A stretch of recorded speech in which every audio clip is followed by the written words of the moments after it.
Pernah dengar lagu Rembau Most Wanted? Menarik kan? Daerah Rembau terletak di tenggara negeri Negeri Sembilan dan terkenal sebagai kawasan yang kaya dengan adat perpatih, warisan budaya Minangkabau yang masih diamalkan hingga kini. Daerah ini mempunyai gabungan antara keindahan alam semula jadi, kehidupan desa tradisional serta pembangunan moden yang seimbang. Laluan masuk Lubuk Petai.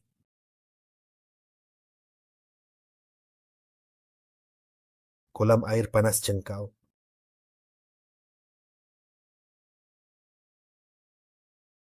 Bukit Miku.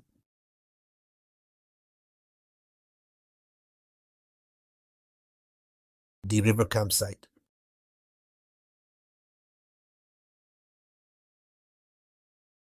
Warung Serambi Atuk.